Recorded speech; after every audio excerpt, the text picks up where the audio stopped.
Ayun.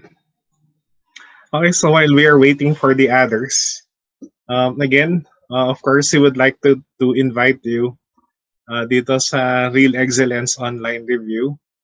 So again, promise guys, we are doing our best to deliver the best content to you.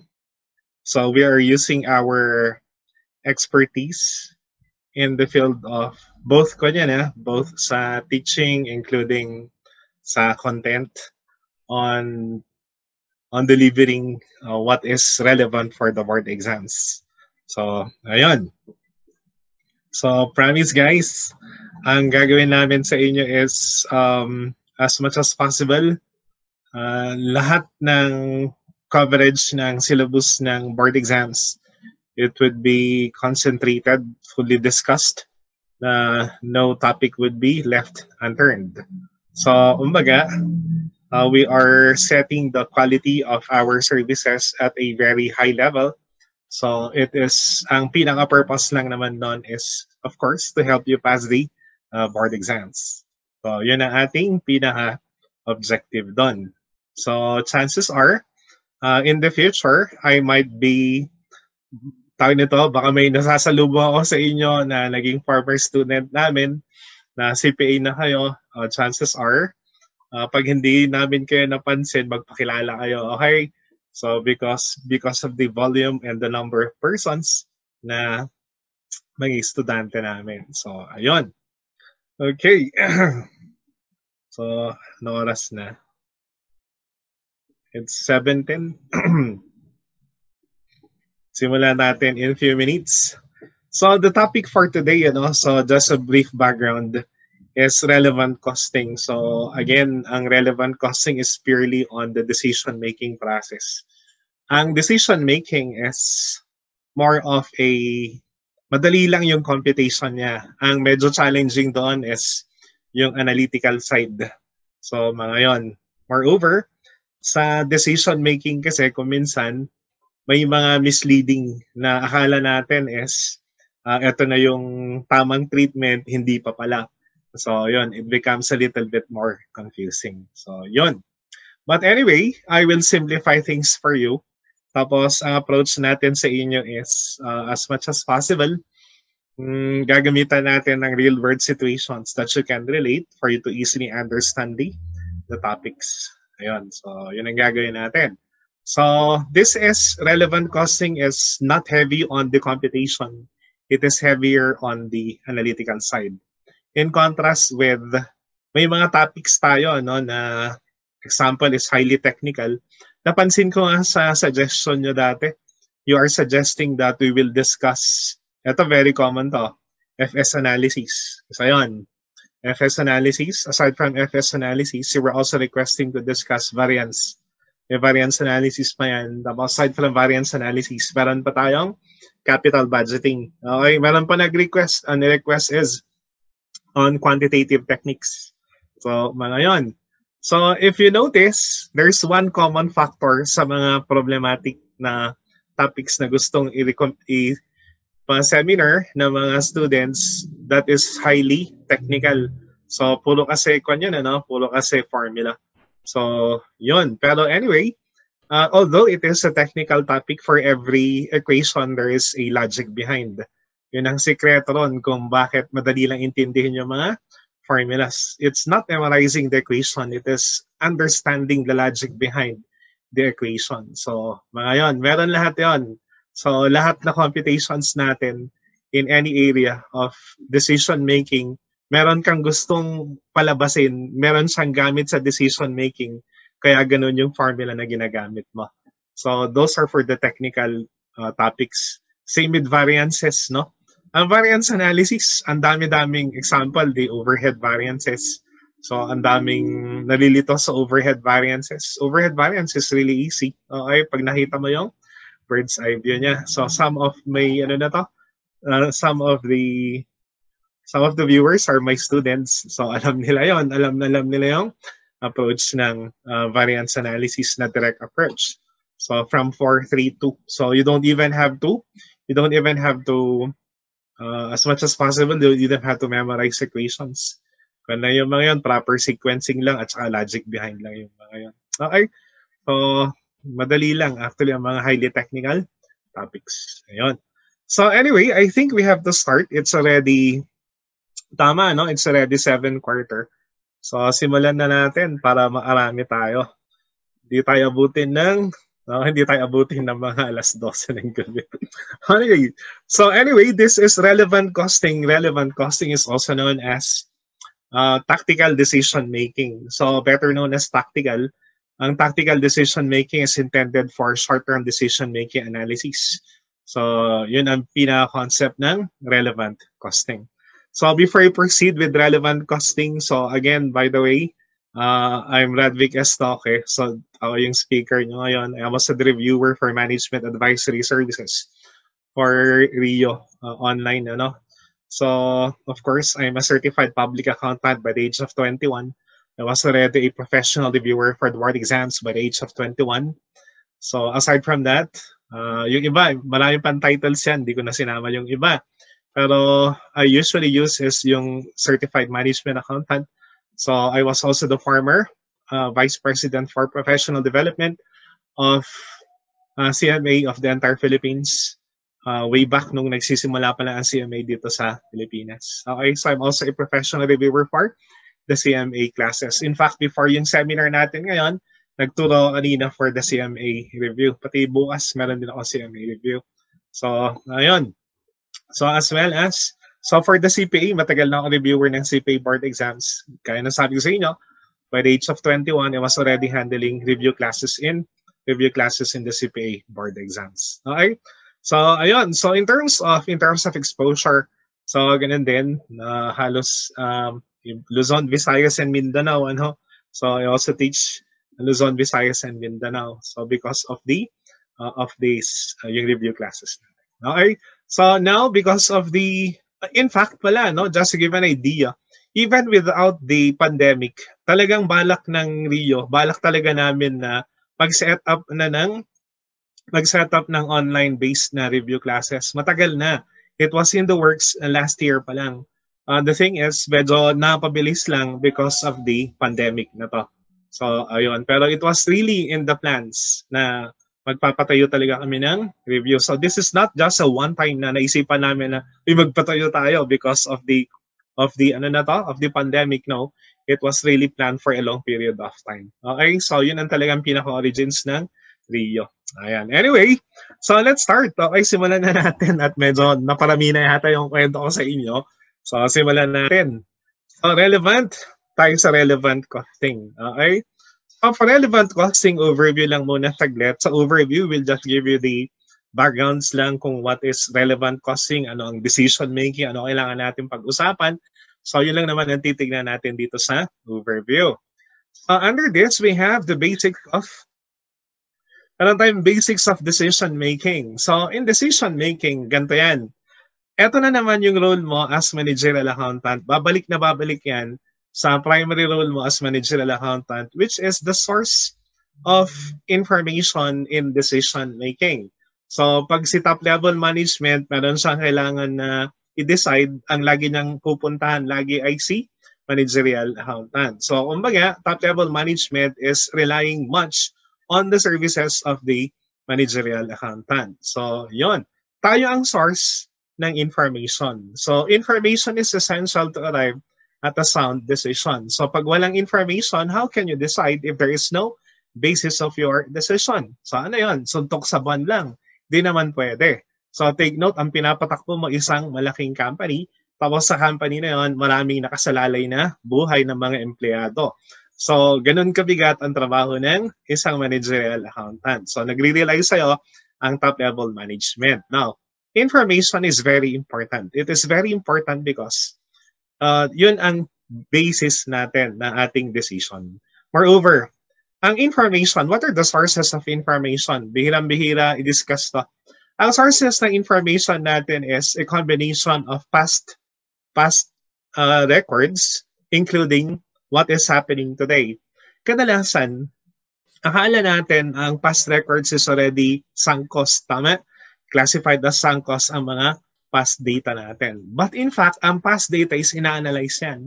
Ina-analyze yan kasi na magiging basis natin for our estimation of our costs, as well as yun din ang basis natin to forecast and basis of our decision analysis. So, doon ang gagaling yon. Yung current information naman natin is intended to be what? I-mix up mo yan with the past data. Then after doing so, ang mangyayari na nun is forecast mo, yung decision mo, pwede ka nang mag-design. Ayun. So, ang sources of information natin is a combination of internal and external. Ano ibig sabihin na internal? These are coming from company records. So, mga internal sources of records yon or information. Ang external naman will come from either your competitors mo. Pag hindi man competitors, yung supplier mo, lalo na sa make or buy, di ba? So, pag sa make or buy, tinitignan natin yan sa ating suppliers. Pag sa competitor naman, sa accept, reject, special order, anything that has something to do with the reaction of our competitors, again, is an external source of information. So, it's always very important. Ayun. So, as much as possible, sa decision making, the more information na makuha mo, much better. Okay? Kasi, although this is short-term decision making, ang repercussions naman ng decision mo today is long-term yung magiging effect niya sa company. So, ganun yon, ganun ka-importante. Okay, so sources of information are again from internal and external sources. Laging combination yan. Meron pa akong nakalimutan. Ang information natin is also what? Is a combination of quantitative and qualitative information. Kadalasan kasi ang turo lang sa atin is quantitative lang, di ba? Pag make or buy, tinitignan mo lang yung relevant cost to make, relevant cost to buy, tapos na. Okay, sa totoong buhay, hindi nangyayari ganon. Sa totoong buhay, it is cost to make, cost to buy versus ano yung quality. Tinitignan yon. Okay? Another example, accept, reject a special order. Pag tinanggap ko tong special order, ilan yung profits ko? Okay? Kadalasan, quantitative technique, titigil na ron. Quantitative analysis, I mean. Pero sa totoong buhay, pag in-accept ko tong special order na to, ano reaction ng aking regular customers?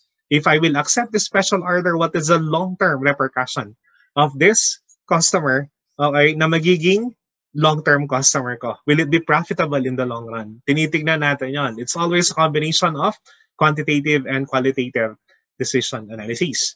Kaya sa board exam natin, okay, sa board exam, kadalasan ng mga feedback ng students or ng mga examinees, I mean, ang feedback nila is, sir, mahirap yung mga theories. Totoo yun, okay, totoo yun. Kasi nga, ang managerial is more of decision-making talaga. It's application of the concepts. It's very easy to compute, okay? Pero how to apply and how to analyze what was computed is the essence of decision-making, okay? So, yun ang tinitignan natin doon. Okay, next. So, basics of decision-making. So, next. Yan. The decision-making process, similar to accounting, sa financial accounting natin, meron din tayong sinusundan na process para maging systematic yung approach natin. So, meron tayong sinusundan. So, tingnan lang natin saglit. Ayan. So, first and foremost is you define the problem. Bakit nga ba? Question, bakit kailangan i-define yung problem? Ang sagot doon is dahil for each problem, nagkakaroon kasi yan ng nagkakaroon ng ibang relevant information. So, yan ulit yung misnomer na yung relevant information na to, lagi na lang relevant sa across all decision analysis. Hindi. Okay, hindi totoo yun. Ang relevant information, nagbabago-bago yan. Depende yan sa problem at hand. It always changes. And dapat alam natin yung specifics kung ano yung pinag-aaralan mo. Okay, ano yung kailangan nating i-decide. Sa bagay mamaya, I will give you examples and also emphasize what is relevant and what is not relevant in the given situation. Okay, it's very important na dapat malaman mo muna yung problem na kailangan nating i-solve.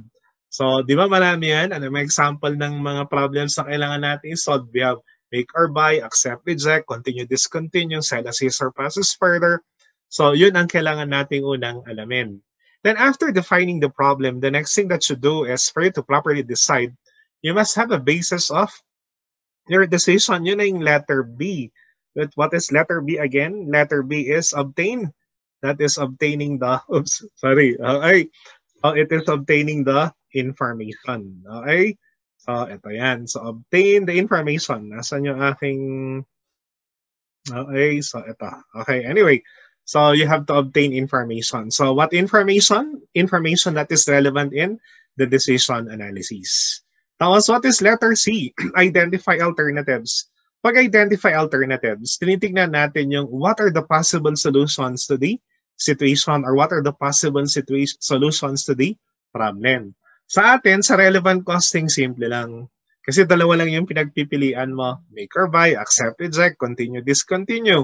Tama? Okay? Unlike with what? Unlike yung manliligaw mo. Okay.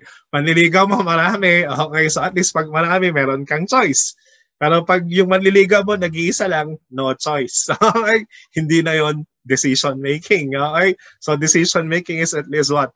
At least two alternatives dapat yon. And then what will you do next? After obtaining information, you now identify the alternatives. And then after identifying the alternatives, you will now determine the possible consequences of the alternatives. Yan yung pros and cons niya. Okay? What are the benefits?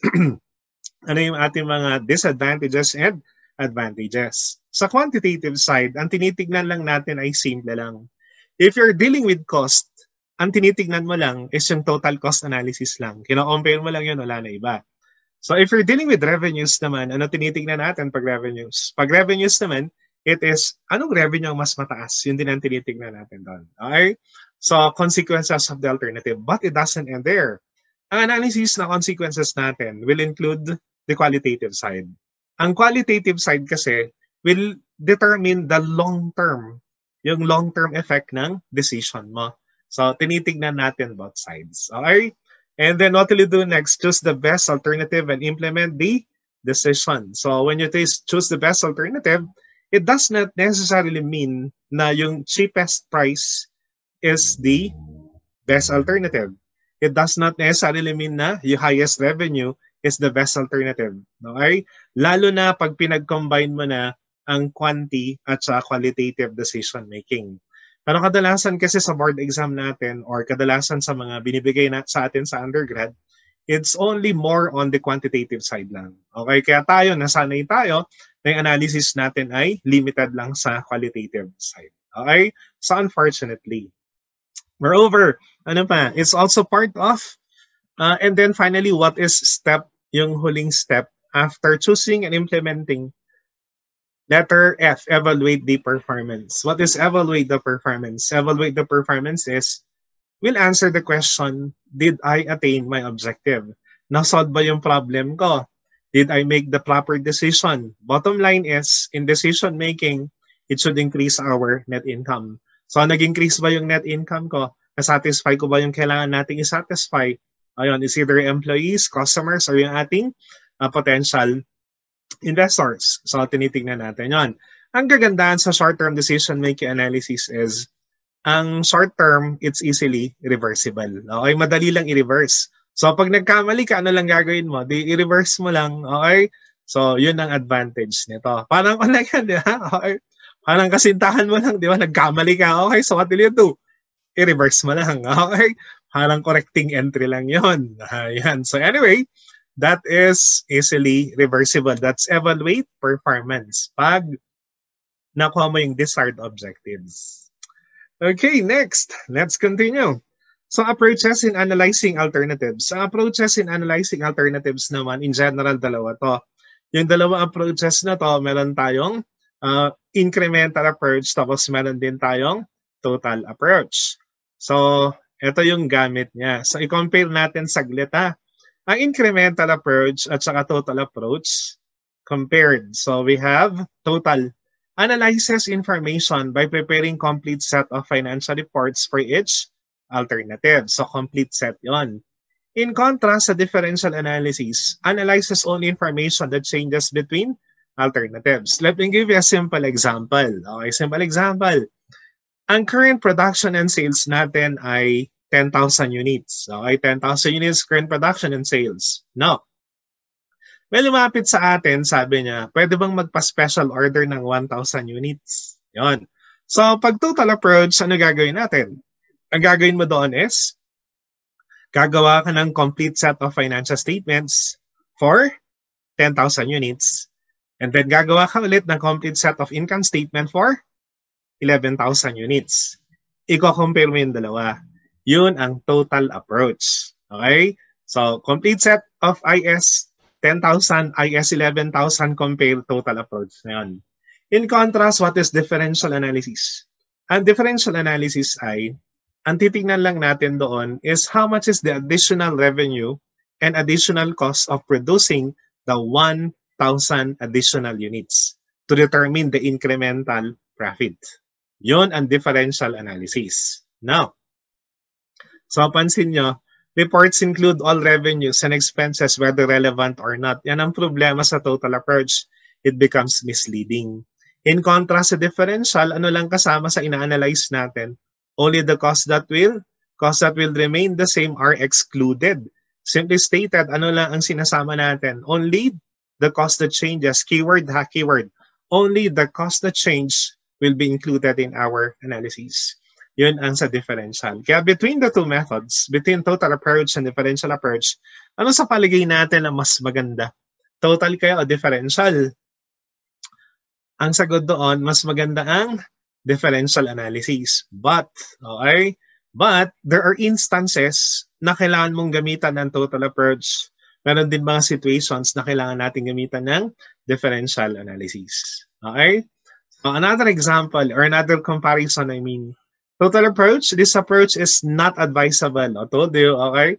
It is not advisable because it tends to become misleading. Why? How come it is misleading? Because it includes irrelevant or cost that will not change between two alternatives. Since kasama yon, it becomes medyo confusing lalo yung ating decision. So, ang advice, mas maganda na gamitin natin ang differential analysis. It's better for you to use differential kasi ina-analyze natin dito only the cost that will change between two alternatives lang. Okay? So, yun siya. Next. Okay, so malapit na lang magsimula sa application. Definition and identifying relevant cost. So, paano nga naman to? So, relevant cost is a fit for cost. By definition, dito pa lang sa definition ng relevant cost, malalaman mo na kaagad if it is relevant or not. So, the keyword in relevant costing is as long as the cost changes. Yan ang pinaka-keyword natin. Okay? As long as the cost changes between two alternatives, it is relevant. If it does not change between two alternatives, it is not relevant. Yun lang lagi natin tinitingnan. In any decision situation analysis, kadalasan, yun yung ating tinitingnan. And moreover, in terms of time frame, ang relevant cost is a future cost. In fact, lahat naman na cost components natin, they will start off as future cost. Whether it is actual cost or estimated cost, everything will start as a future cost. Once naging na-cost incurred na siya, once it is already cost incurred, it becomes magiging sunk cost na yan. Yan ang nire-record natin sa financial accounting. Okay? So, relevant cost.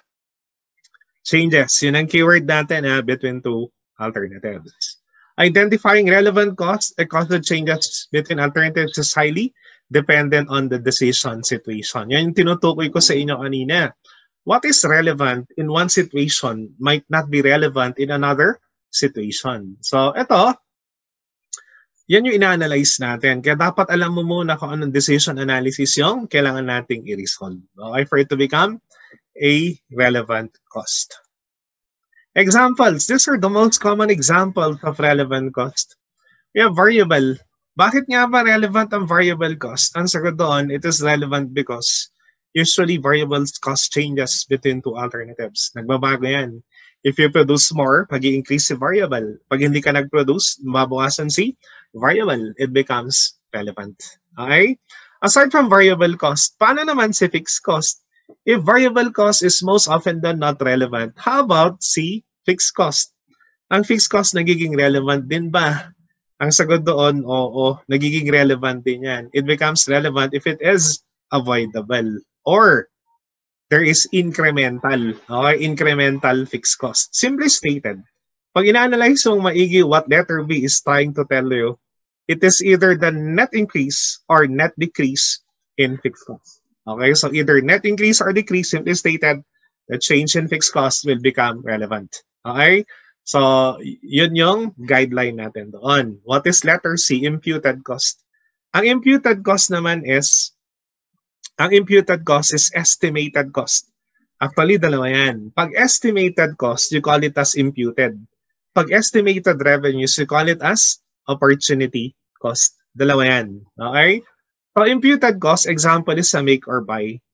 So, make or buy, sabi niya, if I will make, magkano kaya yung aking production cost? Estimated cost yon. Tatanungin mo sino? Tatanungin mo yung ating production manager. So, imputed cost, estimated cost. Pag binili ko to, magkano kaya to? Sino tatanungin mo? Tatanungin mo si supplier natin. Estimated cost pa rin yung mga yon. There are imputed cost. Imputed costs are not yet incurred. Habang sila ay estimate pa lang, relevant yan sa decision making. Okay? They're relevant. Pero once incurred, hindi na siya relevant. Sunk cost na siya. Imputed cost yon. What is opportunity cost? Ang opportunity cost naman is income or benefit forgone. What is income or benefit forgone? An example nito is, let's say, upon graduation. Laging ganito mga example yan eh. Upon graduation, may nag-offer sa'yo ng trabaho. So, nag-offer ng trabaho, ang sweldo starting, sasabihin niya, starting mo is 30,000. Eh, ikaw naman, ano priority mo? Priority mo is board exam muna. So, what did you do? You decided to forgo of the 30,000. Opportunity cost yon. Okay? Sa totoong buhay, or sa business naman, ang opportunity cost is a possible increase in income. May lumapit sa atin, may lumapit, special order, sabi niya. So, sa special order na yan, pwede naman tayong kumita sa kanya. Kaso problem is, give up natin. So, pag give up mo siya, opportunity cost yon. Okay? So, ano naman ang opportunity cost pag in-apply natin sa buhay mo? Okay?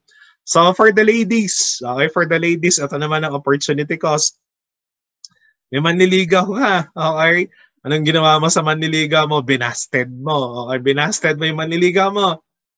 Hindi mo alam, nasa buong buhay mo, siya na ang huling manliligaw sa'yo. Okay? Opportunity lost. Pagdating sa totoong buhay, sa accounting, opportunity cost lang yon. Okay? So I think, nakuha nyo na yung concept ng opportunity cost. Okay? So and finally, ano pa, kasama sa relevant cost natin ay yung savings. Okay? Savings kadalasan is relevant in both short-term and long-term decision making. Okay? Even sa capital budgeting, nagkakaroon yan ng savings or avoidable cost, it also becomes relevant. Okay? So, those are the examples of relevant. These are only examples. Hindi ko sinabi na relevant ka agad yan. Basta nakita mo sa decision analysis. Pero at least meron tayong guideline kung ano yung mga relevant cost. Okay? Ito yung sample natin. Example. So, meron tayong L'Oreal Corporation has its own cafeteria with the following annual cost. So we have food, labor, overhead, as well as the total. Okay? So, anyway, so food, labor, and overhead, as well as the total. The overhead is 40% fixed. Of the fixed overhead, 25,000 is the salary of the cafeteria supervisor. The remainder of the fixed overhead has been allocated from total company overhead. Assuming the cafeteria supervisor will remain and that L'Oreal will continue to pay his or salary, identify the relevant cost. Okay? So keyword ha, basta nag-change, it is relevant. Pag hindi siya nag-change, hindi siya relevant. Okay? Example, is food relevant? Yes, relevant ang food. That is the counterpart of direct materials. So relevant siya. Next is labor relevant.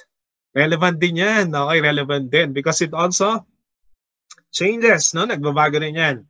How about the overhead? Okay, so tignan natin sa overhead, ha? The fixed overhead is 40% fixed, automatic.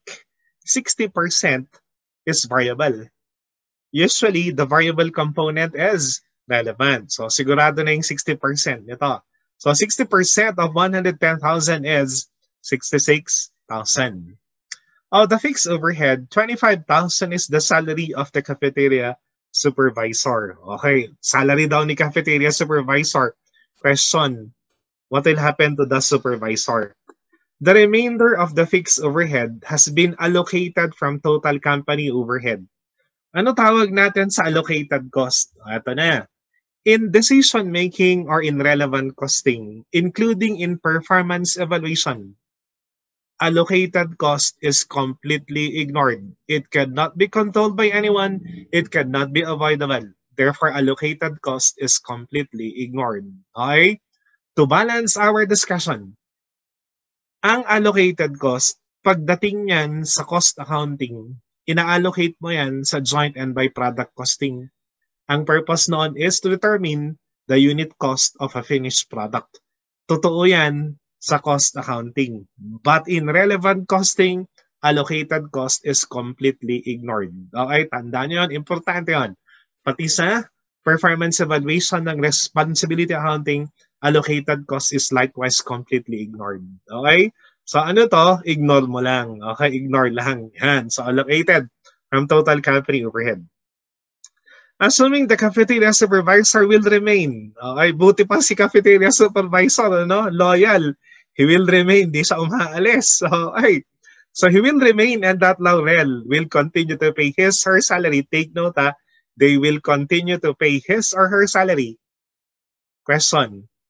What happens to the salary of the supervisor? It cannot be avoided. Since it cannot be avoided, it is not relevant. Okay? I hope nakuha niyo yan. The salary cannot be avoided. It is not relevant. Okay? So, ano solution nito? Yan ang solution niya. Ang relevant cost lang natin is only the food of 100, the labor of 75, and the variable overhead of 66,000. Okay? Again, to reiterate, the salary of the supervisor will remain. Kailangan natin bayaran pa rin. It is not avoidable. It is not relevant. Okay? To balance, meron tayong problem number 2. Which reminds me, some of our examples that I'm using are CMA problems yung iba na dito. So, Power Systems Incorporated manufactures jet engines for the United States Armed Forces on a cost-plus basis. The cost of particular jet engine the company manufactured is shown below. So, we have materials, labor, overhead, supervisor salary, fringe benefits on direct labor, depreciation, rent, and total cost of 408,000. Now, if production of this engine were discontinued, the production capacity would be idle and the supervisor would be, take note, ano mangyayari kay supervisor? The supervisor would be laid off. Ano ibig sabihin if the supervisor will be laid off? Ang ibig sabihin lang nun, tatanggalin siya. Tatanggalin siya sa trabaho. Pag tinanggal siya sa trabaho, what will happen? The salary will become avoidable. Question, is the salary now relevant? Ang sagot doon, it is now relevant because it is avoidable. Okay? So again, nakalagay lang dito, identify the relevant cost. So initial na analysis natin, ano nga ba yung mga yon? Meron tayong direct materials, relevant to. Labor is likewise relevant. Overhead. In this situation, the supervisor's salary is now relevant. Naging relevant yan, ha? How about fringe benefits on direct labor? What is fringe benefits? Ang fringe benefits is indirect. That is indirect labor. It is variable overhead. It is still relevant. Okay? How about depreciation? Ang depreciation is an example of a sunk cost. So, a sunk cost yon. What is a sunk cost? It is a cost that was already incurred in the past. Since it was already incurred in the past, it is no longer relevant in decision making. Okay? Sunk cost na siya. Parang yung X mo lang, di ba? Kalimutan mo na. Sunk cost na rin siya. Okay? Depreciation yon. It is a sunk cost. In contrast, what is rent naman? Ano naman ang rentals? Ang rental naman is an example of a committed cost. What is a committed cost? A committed cost is a cost that will be incurred regardless of what will happen. Okay? Committed cost yon. An example ng committed cost, you enter into a contract of lease. If you enter into a contract of lease, during that time frame, obligado ka na magbayad ng rentals. Committed cost. Okay? It's a committed cost. It is not relevant in decision analysis. Another example, meron din tayong tinatawag na discretionary. What is discretionary cost? Ang discretionary cost naman inherent sa operations yon. An example ng discretionary? Example ng discretionary is repairs and maintenance. Once you purchase machines and equipments, automatic in the future, magkakaroon ka ng repairs and maintenance. So what is discretionary cost? Similar with yung committed cost are not relevant. Okay? So yun ang mga examples ng ang committed cost at saka discretionary cost, future cost yon, but they do not change between two alternatives. Okay? So wag kayong ma-mislead doon na. So ito yung ating, so tingnan natin yung final na answer. So the final answer should be okay, so meron tayong materials. We have the materials, the labor, the overhead, okay, the supervisor salary is now relevant. Bakit ulit? Kasi nga it is now avoidable. Okay, kanina di ba hindi sa first example natin? Yun. Fringe benefits on direct labor is also relevant because what? Again, ang reason doon is kasi nga it is variable cost. Okay, that's variable factory overhead. So total relevant cost is 385,000. Okay, so what is important is, dapat ang nakuha mo doon sa last two examples natin, dapat naintindihan mo what is relevant and what is not relevant. So just to give a summary, ang relevant cost lang naman is, kaya nang nasabi ko sa inyo kanina, as long as the cost will change, it should be relevant. Okay? So anyway, let's continue. Ano yung mga irrelevant cost? Okay? Ano ang Tagalog ng irrelevant cost? Ang sagot doon, deadma. Ano yan? Deadmahin mo lang. Irrelevant cost na yun. Ayan. So, ano pa? Let's continue. Wait, tignan ko yung I think we have... Yan, okay. So, discretionary. Dito tayo sa... Ito na yung nabanggit ko kanina, no? Sa mga irrelevant cost. Ano nga bang examples ng irrelevant cost? Yan, discretionary cost is inherent to operations. It can be delayed in the current period but eventually will be incurred. Discretionary cost yan. Ano example ng discretionary cost? Lahat tayo may incur nito. Sagot ay funeral expense. Tama. Lahat tayo magkakaroon ng funeral expense. Discretionary cost yon. The only question is when. Yun lang yun eh. Ano? So, pero sa negosyo, siyempre, ano mga discretionary cost? Examples are repairs and maintenance expense. Di ba? Pag nag-purchase ka ng machine, automatic, magkakaroon ka ng repairs and maintenance. Training and development for our employees. Sigurado yan. No? Hindi yan maiwasan. As well as advertising. So, those are examples of discretionary costs. Sa ayaw at sa gusto, may incur ba yung cost na yun? They are not relevant. Okay, next. Ano naman ang committed cost? Okay, committed. O yan, committed ka na. It's a cost that the company is obligated to incur and cannot get out of it.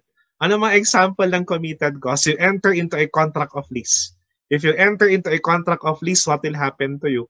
You are obligated to settle the rentals during the given period of time. Committed cost yun. Okay? So, at least, ano? So, yun ang mga simple na example. Committed cost. Anyway, let's continue. Sunk cost. O, ito na yun. Ito na yung X mo. Sunk cost. Okay. Is a historical cost that will no longer change. O, di ba? Bakit kayo naghiwalay?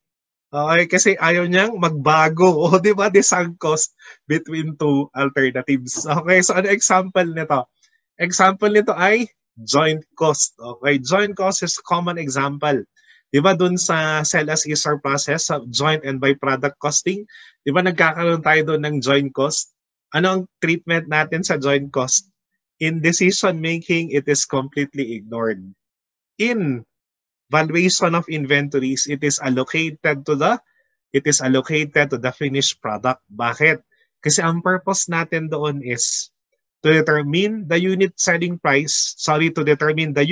product cost to establish a proper selling price. Doon pumapasok ang managerial accounting. Ang cost accounting, completion of the product. From the product, meron na tayong unit cost, managerial, pricing. From pricing, pupunta na yan sa marketing. Ganon ka-importante kung bakit ina-allocate ng cost accounting ang joint cost. Pero sa atin, sa managerial, sa decision making, ini-ignore natin yan. Okay? Ignore mo lang siya.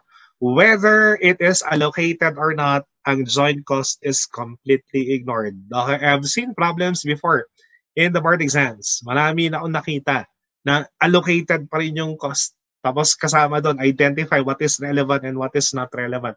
Basta joint cost, automatic irrelevant cost yon. Okay? So, that's an example of sunk cost. Another example of sunk cost, dun sa obsolete inventories. Obsolete inventories that you wish to, let's say, gusto mong refurbish. Sunk cost din yon. It is already completely ignored. Okay? Next, dito tayo. Ito na yung challenging part. Kumbaga, kanina, ano lang diniscuss natin sa inyo, warm up pa lang yon, warm up pa lang. Okay? So, decision-making guide, lalo na sa mga, lalo na mamaya pag sa specific problems na. So, ito, simula na ng meet. Okay? Simula na to ng medyo mabigat-bigat na discussion. So, first and foremost, we have the general rule. In terms of quantitative approach, so quantitative approach, ano lang tinitingnan natin doon? Comparison lang yan ng cost or comparison lang ng revenues. So pag quantitative deals with analyzing factors that are measurable in terms of peso impact. Bottom line, sa decision making, tinitignan natin yung effect niya sa net income. Okay, the basic rule is to choose the alternative that will increase the profits. Kaya nga alam nyo yun, tinatanong lagi sa inyo, di ba? Tatanong sa'yo, if the company will decide to make the component, what will happen to net income? Kasi yun ang concern ng top-level management. Kikita ba tayo dyan? If we will, let's say, if we will accept the special order, what will happen to the net income? And mind you guys, ang kinocompute lang natin doon kadalasan is only the changes affecting the contribution margin. Affecting the contribution margin, kung meron mang changes in fixed cost, dagdag lang yun. What is the reason behind? Simple. Babalik to sa concepts ng cost, volume, profit, and break-even. Any peso effect on contribution margin will have the same effect on the net income. In decision-making, yan ang tinitingnan natin. Anong pinaka-impact niya sa contribution margin? Yun ang initial effect niya sa net income. Pag meron mang fixed cost yan, i-adjust mo lang yung fixed cost mo. Okay? Yun ang pinaka-guideline doon actually. No pa? That's for quantitative. For qualitative approach naman, deals with what? Analyzing non-financial factors that will indirectly affect profitability. In fact, qualitative is likewise important. Examples are, an example ng qualitative, accept, reject a special order. If you will accept the special order, ano kaya reaction ng regular customers? If yung regular customers natin tampuhin at ayaw na bumili sa atin dahil binigyan mo ng special treatment si bagong customer, long run effect, decline in overall profitability of the company. What would you rather do? You'd rather reject the special order. Another example, make or buy. Make or buy analysis. You decided to what? You decided to buy the component. And na-discover mo, yung binili mong component, substandard pala. Will that significantly affect the finished product of the company? Affected yung finished product mo. Aside from that, magkakaroon ka ng unfavorable production variances. Significant yung effect niya sa net income. So, yun ang tinitingnan mo sa qualitative approach. So, binabalance natin yung dalawang yun. Hindi porket cheaper, it is already the best alternative. Okay? Anyway, let's continue. Quantitative. Most quantitative approaches deal with short-term costs. Kaya nga tinawag to na relevant costing. Ano ibig sabihin ng relevant cost? Ang ibig sabihin ng relevant cost is the short-term cost or the short-run cost. Usually, it's only within a given 1 year period of time lang yan. So, kaya siya short-term or tinawag na relevant range. Beyond the relevant range, long-term cost na yan. It's no longer relevant. It's already what? Curvilinear relationships na yan. Ibang level na naman yon. So for now, ang tinitingnan lang natin dito is short term lang. Okay, short term lang. Parang short term, parang yung kasintahan mo lang. Short term. Okay? Anyway, qualitative approach. The guideline is to choose the alternative that will possibly increase company profitability in the long run. Okay na tayo dyan, no? Na-discuss ko na kanina. Ito, indifference point. What is indifference point? Ito na yung punto ng buhay mo na inabot ka na pareho lang. Pareho lang yung magiging decision mo. Okay? Pero, you have to think properly. The point wherein the cost of alternatives are the same. Okay? So, the same, ano? Simply stated, ano example nito? Make or buy. If you will make, it will cost you 10 pesos. If you will buy, it will also cost you 10 pesos. Indifference point yon. In that situation, quantitative analysis is no longer appropriate. Pag inabot tayo ng indifference point, gamitan mo na siya ng qualitative decision making. Okay? So, ito yun. So, anyway, under these conditions, the decision maker will heavily rely on qualitative info. Okay? So, parang sa make or buy, di ba? Pareho lang yung cost. So, it's the same. Ano titignan mo? Quality na lang. Another example na naman, sa jeep. Pagsakay mo ng jeep, di ba? Pareho lang yung pamasahe sa jeep. Pumipili ka kung minsan, tama? Okay, do not deny. Okay? So, pag pumili ka ng jeep, pareho lang naman yung pamasahe, pipili ka ng jeep na mas maganda. Yun lang yun, no? That's qualitative analysis. Ginagamit natin yan pag inabot tayo sa indifference point. Okay? Example. Ito example na to was lifted from CMA ulit. Okay? So, some of them are actual CPA board exams naman. So, pero ang importante dito is yung concept ha. Kasi ang Board of Accountancy, gumagawa sila ng sarili nilang problems. So, what is important is maintindihan mo yung concept na gusto natin ituro sa inyo.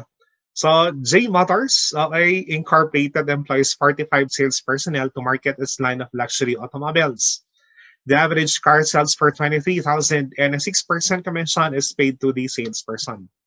JJ Motors is considering a change to a commission arrangement that would pay its salesperson a salary of 2,000. Take note ha. So, dati daw, meron siyang commission of 6%. Ngayon, balak nilang palitan, magbibigay na lang daw ng sweldo na 2,000 per month na lang. And meron na lang commission na 2%. Okay? So, yun ang balak nilang gawin. The amount of total monthly car sales at which JJ Motors would be indifferent as to which plant to select is what? Anong tinatanong sa atin? Ang tinatanong sa'yo is the indifference point in sales level.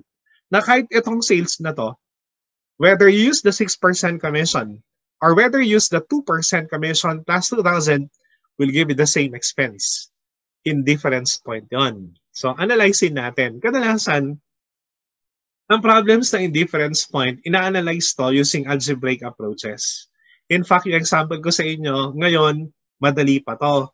Meron akong nakita mga problems mas malalim pa, pati probabilities ginagamitan pa, lalo para lang sa indifference point analysis. Okay, ito yung solution niya. First and foremost is you need to compare.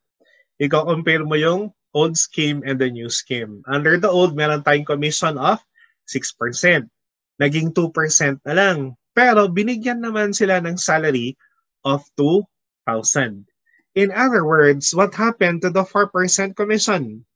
Yung 4% commission natin, naging 2,000 na salary na siya. Kaya na gagawin mo, therefore, 2,000 divided by 4%, that was the original difference between the two, is equal to what? That is 50,000 per person. 50,000 is the indifference point.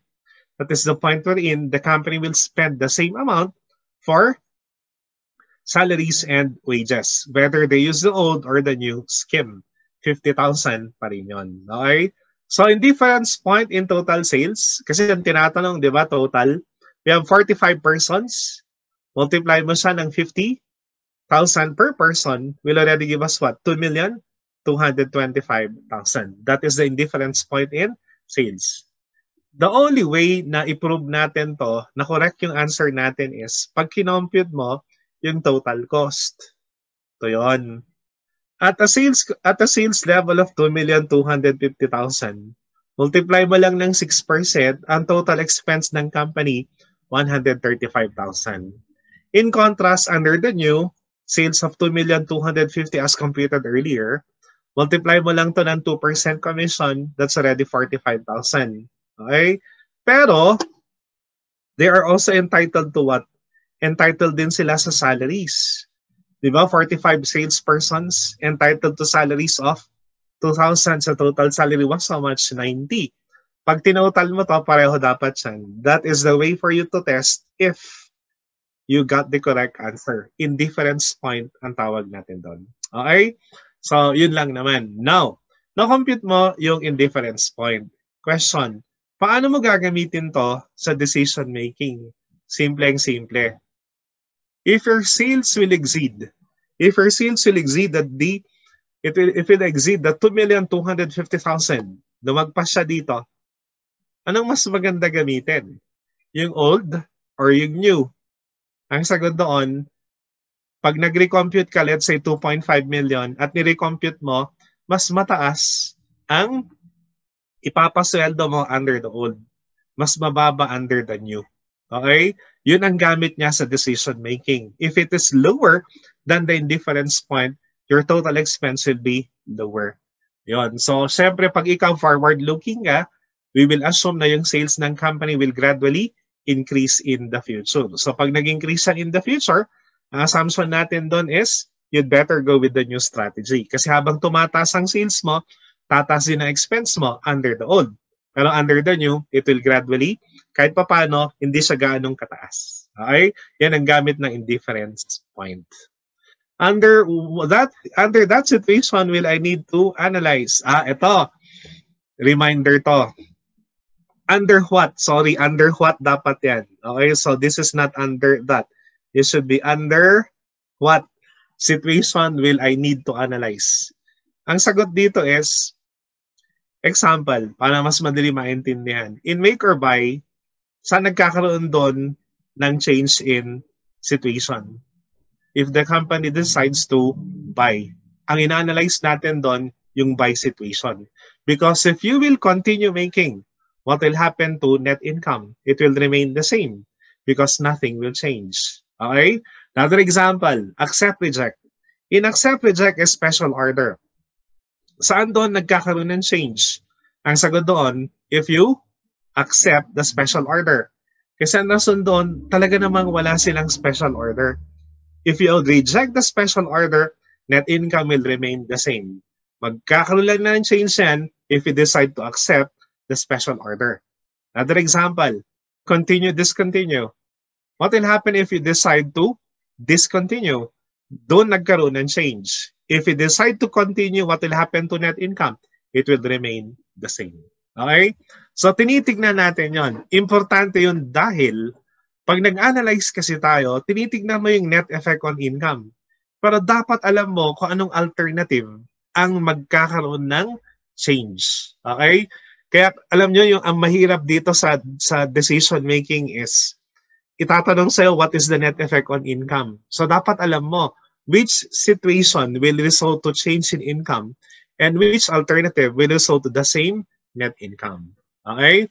Dito tayo. Technical na tayo. Tactical decision making. Make or buy. The modern terminology that we use for make or buy analysis is insourcing versus outsourcing. If we decide to make it within our facilities, we just call it as insourcing. Or, pag binili naman natin sa outsiders, ang technical term na ginagamit natin yun ay outsourcing. Okay? Make or buy. Ito na yun. What is make or buy muna? Intindihin muna natin yung logic behind make or buy. It's basically an analysis of avoidable cost. Bakit nga ba analysis na avoidable cost? Simple ang simple. If you will make, you will avoid the cost of buying. If you will buy, you will avoid the cost of making. Logic, tama? Common sense. So since you're dealing with cost, ano pipiliin natin na cost? If you're dealing with cost, common sense, use the cheaper or choose the cheaper or the lower cost. If you're dealing with revenues, common sense, choose the one with the higher revenue. Ang make or buy analysis to of cost. So piliin mo lang yung mas mababa na cost. Okay, the lowest cost. Relevant cost, ito na yun. Okay, so relevant cost to make, ito yung kailangan nating masterin. Huwag nyong i-memorize. Okay, masterin nyo lang, intindihin mo lang. Relevant cost to make usually includes variable cost. Take note, ang ginamit ko na term usually ha. Okay? Includes variable cost. Whether manufacturing, it's either whether manufacturing, selling, or administrative, it is relevant cost. Okay? Kasi kung minsan, nagkakamali tayo. Lalo na pag na-mix up mo yung principles ng variable and absorption costing na inventoriable cost. Nakalimutan natin na pagdating na sa decision making, ang pinag-uusapan natin dito ngayon is relevant cost in general, which will now include what? The three business function costs. Yung tatlong yon, we have your manufacturing, selling, and administrative. As well as what? Ano pa relevant cost natin? The avoidable fixed cost, including the opportunity cost and the imputed cost. Okay? So, what is opportunity cost if the company decides to make? That is what? Opportunity cost arises are alternative use of the facilities. An example nito, if the company decides to make the component, pwede niya iparent out yung facilities niya. Pag pinarent out niya yung facilities niya, it becomes an opportunity cost. Yung rental, opportunity na yan. Okay? Relevant cost to buy usually includes, ito naman yung relevant cost to buy. Kadalasan ang nakikita natin na relevant cost to buy is only the acquisition price. Yan lang kadalasan. Pero meron pang relevant cost related to buying, which is what? And incidental costs related to the purchase such as freight in. Is freight in inventoriable? Capitalizable ba yun? Ang sagot, oo. So it becomes relevant. Inspection cost. Inspection cost is also relevant. Okay, setup. What is setup? If you purchase a component, when you say setup, you're now preparing the machines, okay, na kailangan natin para makapag-produce ng product. It also is relevant component of buy. Take note, that's relevant cost of buying.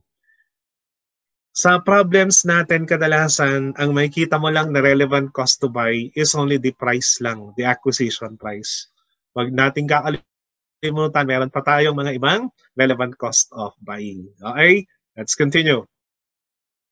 What are the qualitative factors of make or buy analysis? Qualitative factors include employee morale. Totoo yun. If the company decides to buy the component, anong mangyayari sa mga workers natin na gumagawa ng product? Tatanggalin mo. So pag tinanggal mo, employee morale is affected. Anong magiging reaction ng mga employees na naiwan? Baka isipin ng mga naiwan is baka sa susunod tayo na rin yung tatanggalin. So in that situation, i-balance mo. Do not fail to consider again the qualitative factors. Okay? So ito lang yon. Moreover, ano pa qualitative factor niya? The quality of the component if purchased. So what if the company decides to make mas mataas ang kalidad? In contrast, if you decide to buy it from a supplier, mas mababa yung quality. So in that situation, again, consider those factors. Okay? Next.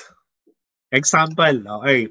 Itong example na to, may significant question kung bakit nandito. Okay? So there were issues before related to this problem.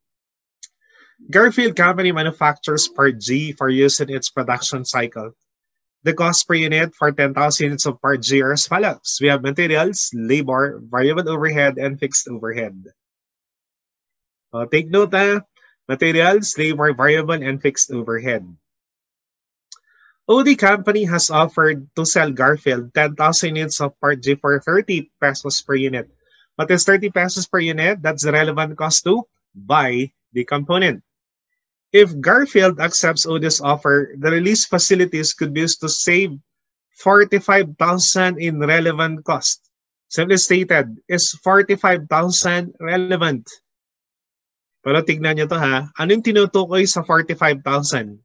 It pertains to another component, Part H. Yan ang reason kung bakit nandyan yung problem na yan. I have a purpose for this. There was a question that was given before in the board exam na maraming nagkamali. In addition, 5 pesos per unit of the fixed overhead applied to Part G would be totally eliminated. Walang problema sa 5 pesos. This is relevant. Okay, relevant yan. It is avoidable fixed cost. By what amount is, so what alternative is more decidable and by what amount is it more decidable? Tignan natin, analysis of the make or buy. So ito yon. Relevant cost to make, the usual materials, labor, okay, variable overhead, fixed overhead, savings on Part H. Even if the 4 pesos and 50, paano natin kinompute si 450? Okay, ang 450 na yon is simply what? 45,000 divided by 10,000 units. Okay, relevant yun na 450. Even if it pertains to Part H, it is relevant because it is avoidable. Okay? Now, how about relevant cost to buy? The 30 pesos. Yung 30 pesos na yan is the relevant cost. Okay? Relevant cost of buying. Pag kinuha natin yung difference, simpleng-simple, it's only 350 per unit or in total, 35,000 in total. But when this was given in the board exam, the question was, how much is the relevant cost to make the original part? Ano kaya sagot doon? How much is the original cost to make the original part? To, tignan nyo to ha.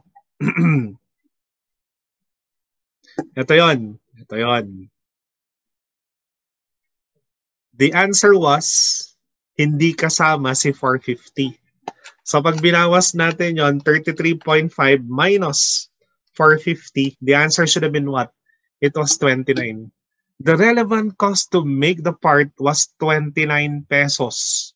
Hindi sinama si part H because the question was very specific to make the original part.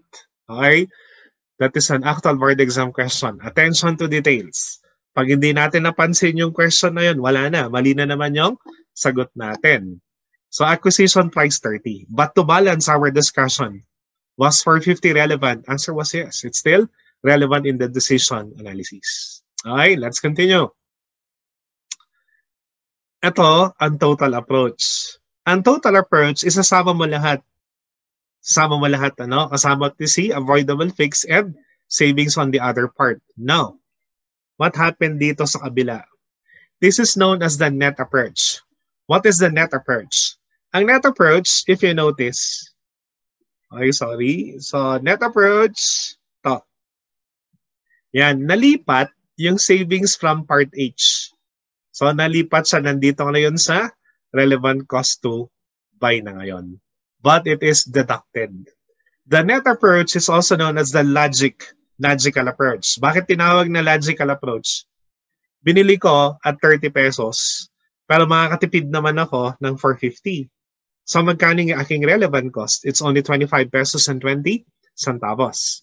In contrast sa net approach ng make, that's 29. Pero pag kinuha mo yung difference, pareho pa rin dapat yan. Okay? Ang pinagkaiba lang is yung approach lang. Now, bakit kailangan mong malaman yung dalawang approach na to? Sagot, ganito kasi ang board exams. Pag nag-compute ka, ginamitan mo ng total approach at walang lumabas, anong gagamitin mo?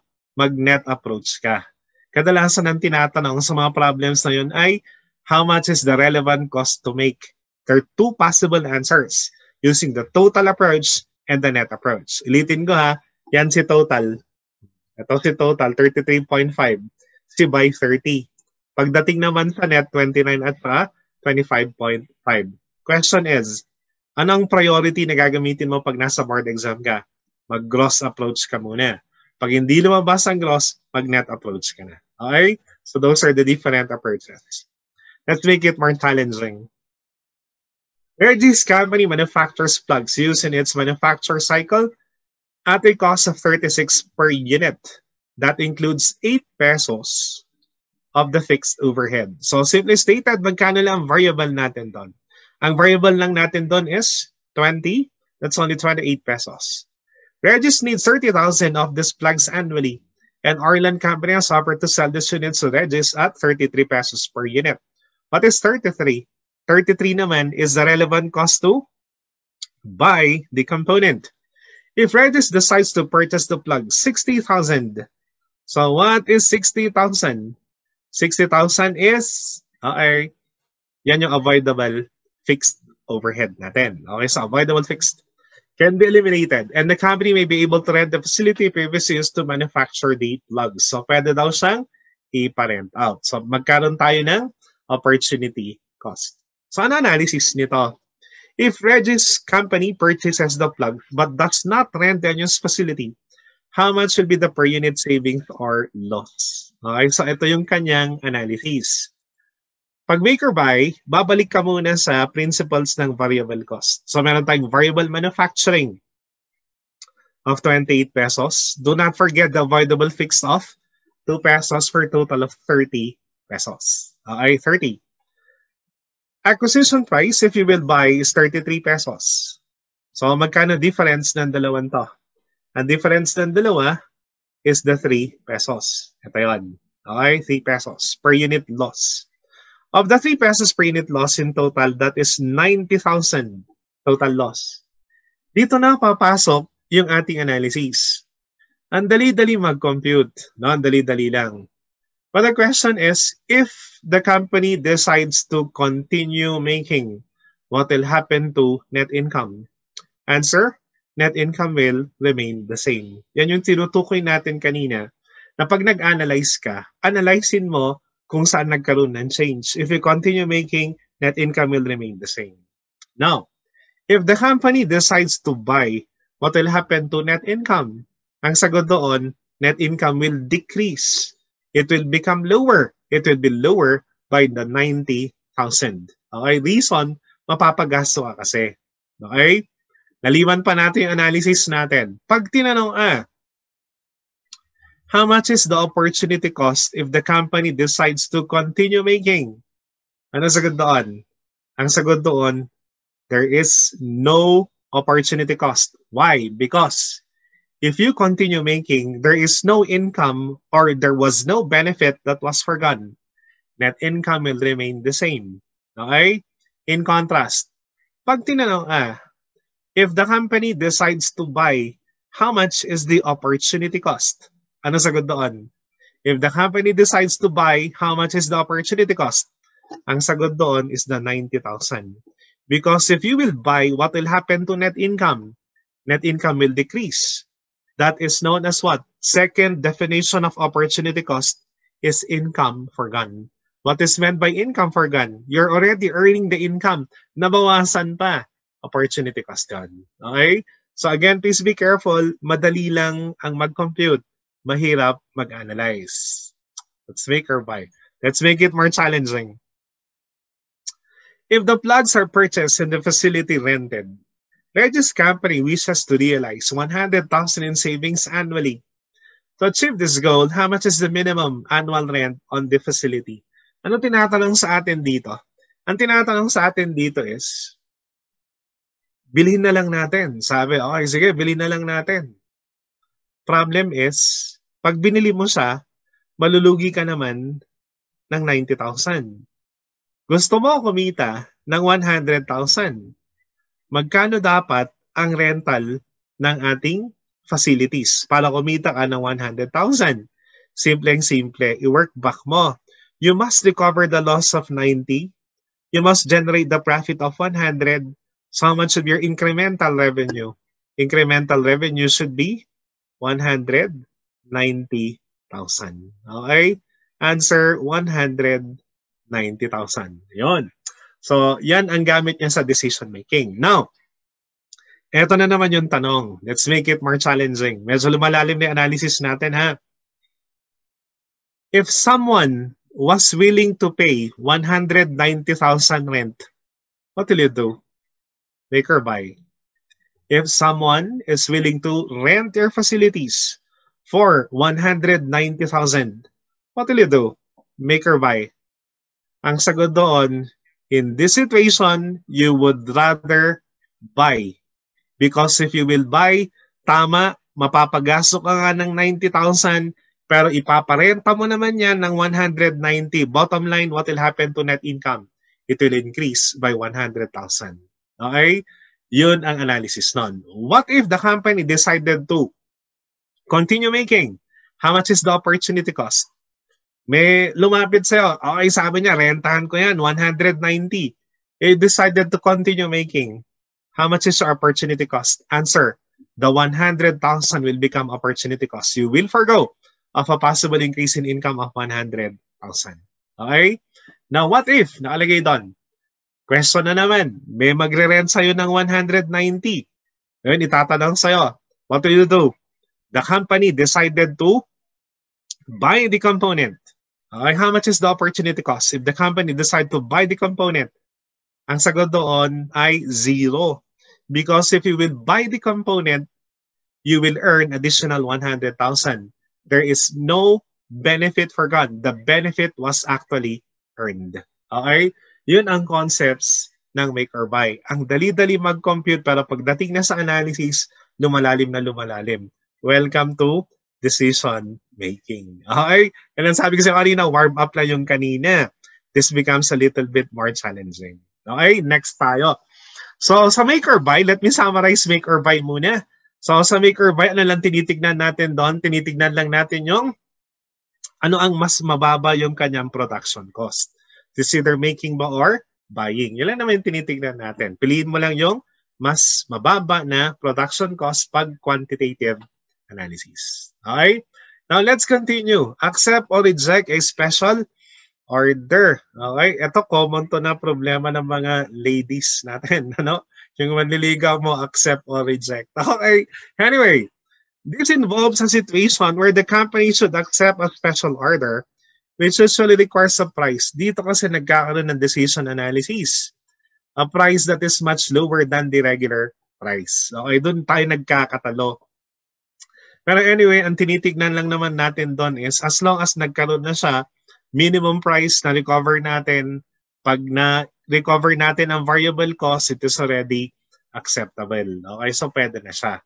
So ito yung decision, accept the special order provided that incremental revenue is greater than the incremental cost if we want to generate profits. So as long as nag-generate ng revenue, okay na yon. Pero ang general principle ng accept or reject is basta na-recover ang variable cost plus opportunity cost if any, it is already acceptable. That's the minimum price. Okay, let's continue. Only relevant costs incurred are relevant. Okay, eto na. Eto na yung sinasabi ko na avoid general assumptions na porque it's now relevant in another situation, it's now relevant in all situations. Quite unique ang accept or reject a special order because if the cost is avoidable, eto na, I need to emphasize this. In accept, reject a special order analysis, if the cost is avoidable, it is not relevant. Okay? Importante yun. Bakit? Ano kasi ang objective natin sa accept, reject a special order? Very simple. How much is the minimum price that I'm going to charge my customers? Ang sagot doon, only the cost incurred are relevant in accept, reject a special order.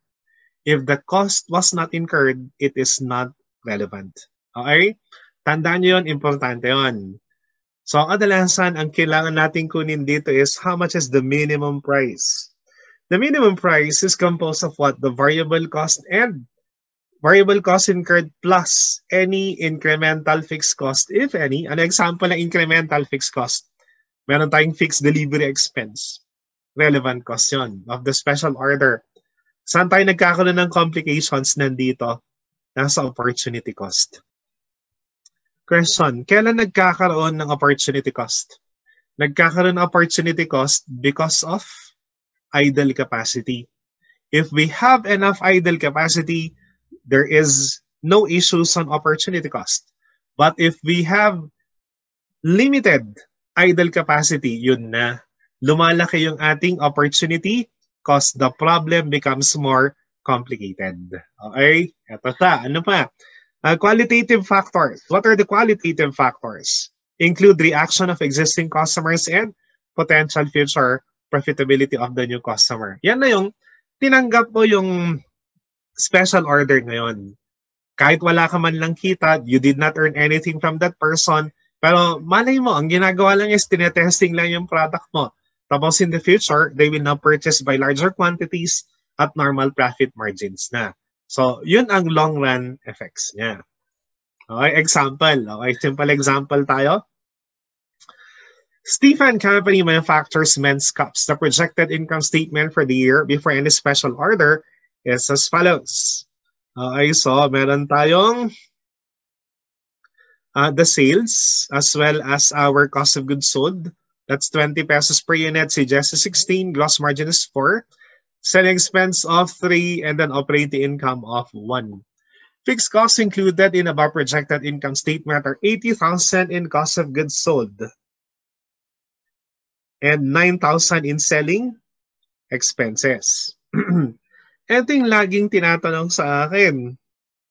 Sir, pag special order ba, meron siyang selling expense? Meron ba siyang variable selling? Okay? May ruling tayo doon. If the problem is silent, there is variable selling. Bakit nga ba may variable selling? Because packaging is actually an example of variable selling. So, kailan mo hindi isasama yung variable selling? Hindi kasali si variable selling if the problem impliedly or expressly states that there is no variable selling. Okay, so again, ang decision guide doon, if the problem is silent, assume there is variable selling. Okay? So, pag sinabi na wala, doon mo lang i-assume na wala. Anyway, let's continue. A special order offering to buy 2,000 caps for 17.8 was made to Stephen. So, cheaper yung price, ano? No additional selling expense will be incurred if the special order is accepted. Stephen has the capacity to manufacture 2,000 more cups. Importante yun. Stephen has the capacity to produce 2,000 more cups. Ibig sabihin nun, they have enough idle capacity. As a result of the special order, how much would the operating income increase? Simple lang to. Ang ina-analyze lang natin dito is the incremental revenue. So the selling price is 17 pesos. Selling price of the special order. Okay? So 17. And then incremental cost of the special order. Magkano nga ba incremental cost niya? Ang incremental cost niya is only the variable manufacturing cost lang. Ang total cost of goods sold natin is 320,000. 80,000 of which is fixed component. So pag binawas natin yung fixed, ang naiwan na lang is the variable manufacturing. Divided by 20,000 units. Saan natin kinuha yung 20,000 units? Yung 20,000 units, that is our total sales of, nandito sa total sales of 400,000. Okay, layo. Divided by 20 pesos selling price. Okay, we'll give you the 20,000. Ito na yung variable production cost of 12 pesos. Get the difference is the incremental profit per unit of 5. Special order is 2,000 units. So, magkano incremental profit natin? 10,000. Question, what will you do? Accept or reject the special order? Answer, since it resulted to incremental profit, you will rather accept the special order. Accept mo siya, okay? Kasi tataas yung profits natin. Okay, another example. Ito medyo mas mahaba to. Woods companies approach venue customer to fulfill a large one-time only special order for products similar to the one offered to regular customers. The following per-unit data apply for sales to regular customers. So, meron siyang direct materials, labor, variable manufacturing, that's overhead, fixed overhead, and total manufacturing cost of 360. Markup is 60%. Ano to markup na to? The markup is the regular. Yan yung regular markup on the long-term pricing. Iba ulit ang kwento ng pricing, ha?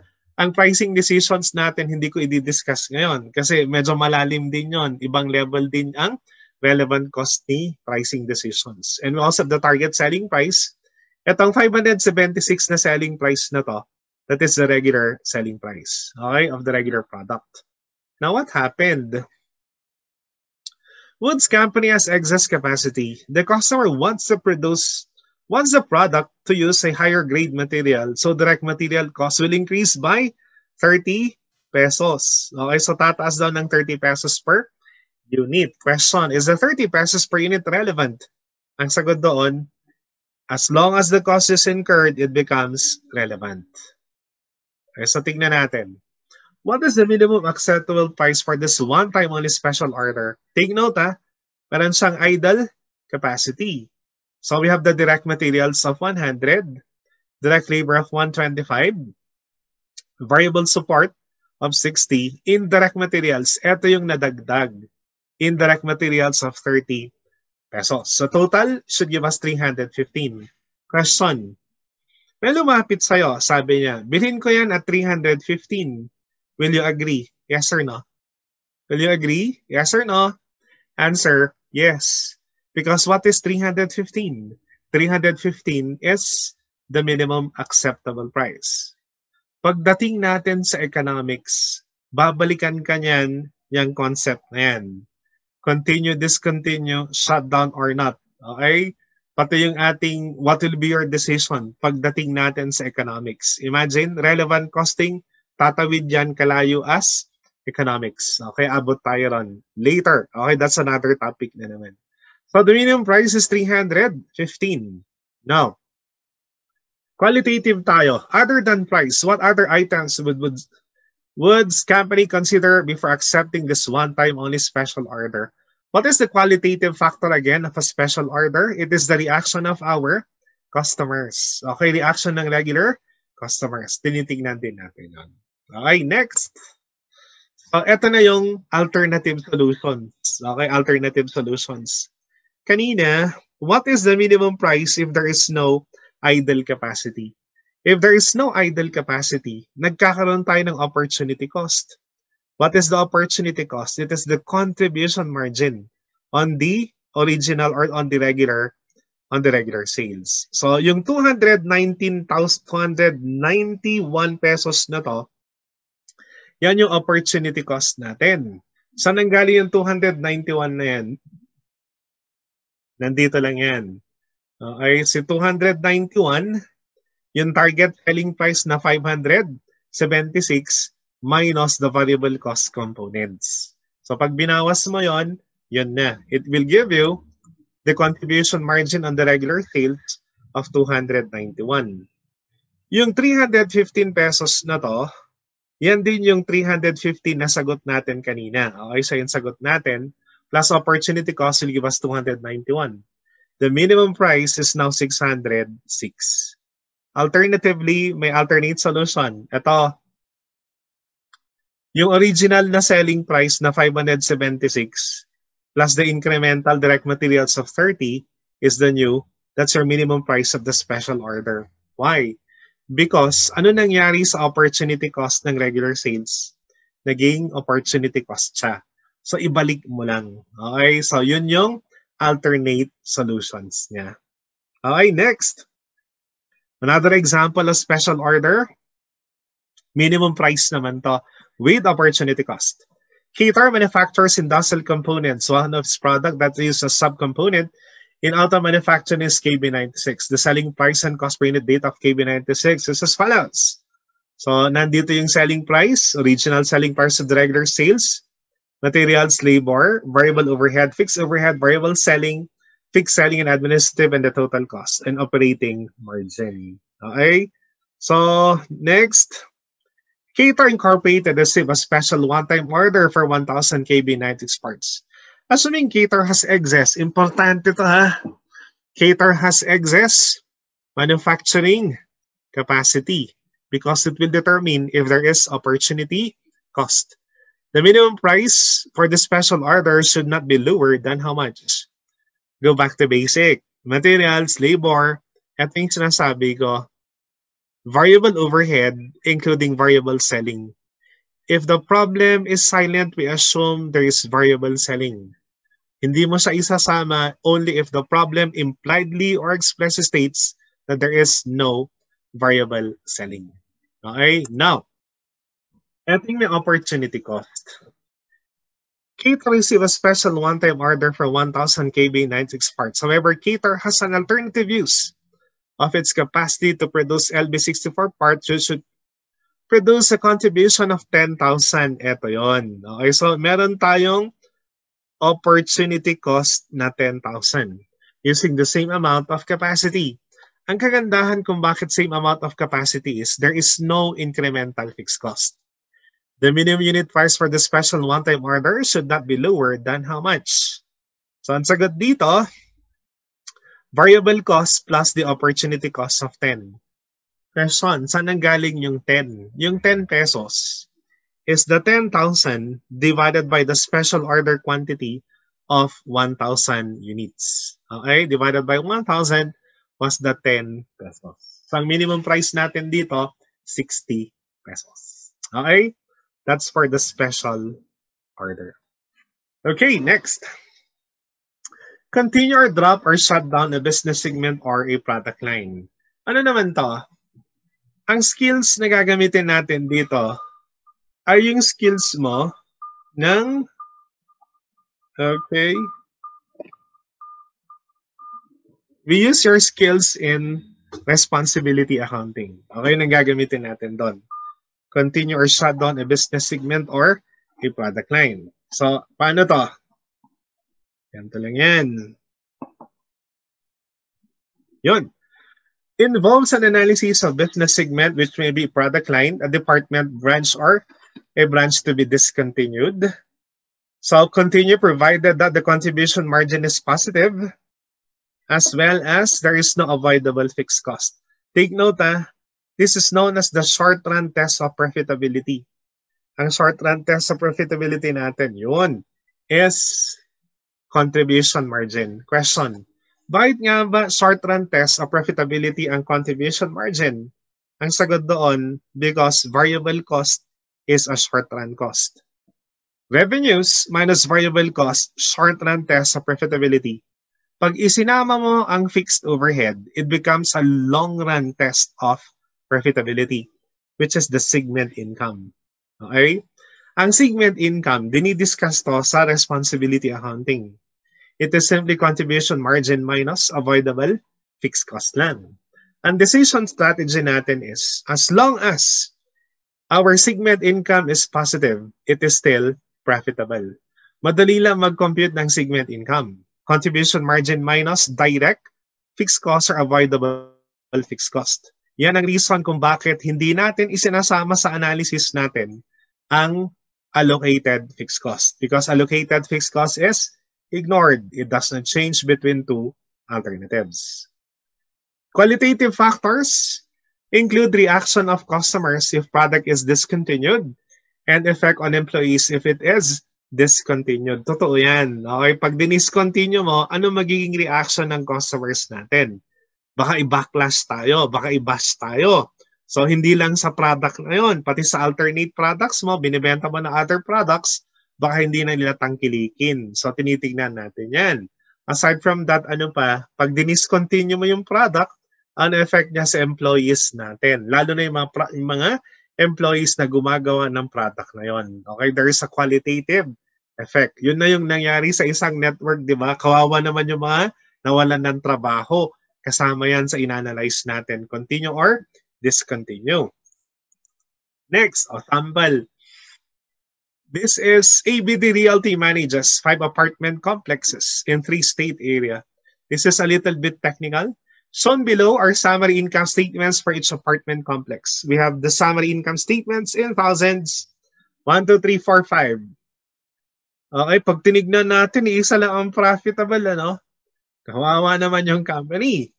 Included the expenses is 1.2 million of corporate overhead allocated to apartment complexes based on what was the basis of allocating the common cost? It was based on rental income.